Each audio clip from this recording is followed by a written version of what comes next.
Balik bansa na ang 17 tripulanteng Pinoy na pinalaya ng grupong Houthi matapos ang mahigit isang taon. Pansamantala silang mananatili sa Metro Manila para sa mga medical procedures bago sila ihatid sa kani-kanilang probinsya. May unang balita si Jamie Santos.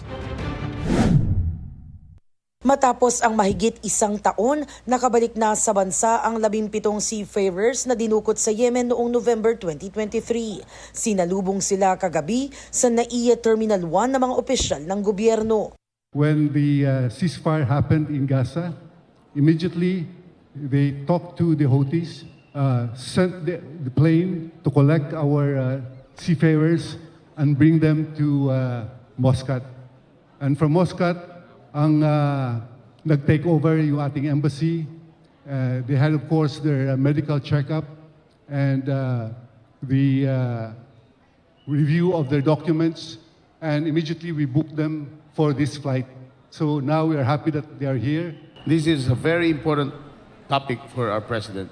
You will remember, in December 2023, he postponed or canceled his trip to the UAE for the COP because it was just weeks after this.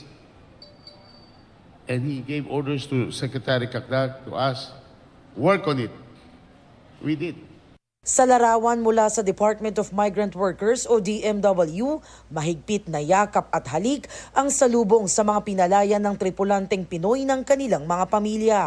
Hindi na iniharap sa media ang mga seafarer bilang protocol at para makasama na nila ang kanilang mga pamilya. This is what this exercise is all about tonight. It's more about the families reuniting at nangyari na po yun, and we're giving them time to be together. Ayon sa mga opisyal ng ating gobyerno, in high spirits ang mga seafarer nang dumating sa bansa. Tuloy-tuloy naman daw ang assistance at pagbibigay ng benepisyo ng pamahalaan sa mga seafarer tulad ng financial assistance, psychosocial intervention, scholarship at livelihood.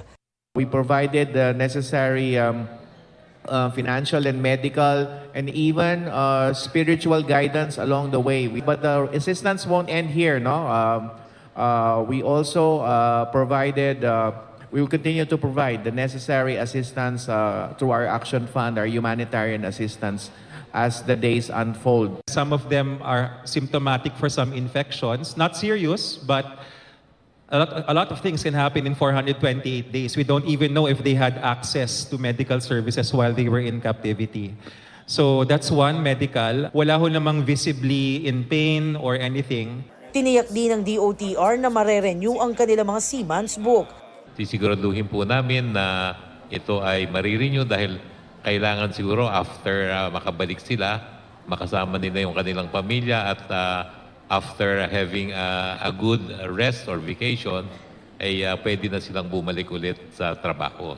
Mananatili raw muna rito sa Metro Manila ang mga seafarer para sa mga medical procedure. Pagkatapos nito, ihahatid na sila sa kani-kanilang probinsya. Sagot daw ito ng pamahalaan katuwang ang kanilang manning agencies. Una nang nagpasalamat si Pangulong Bongbong Marcos sa Sultan ng Oman at ang kanilang gobyerno na namagitan at nakipagnegosasyon para sa ligtas na pagpapalaya sa mga Pinoy. Ito ang unang balita. Jamie Santos para sa GMA Integrated News.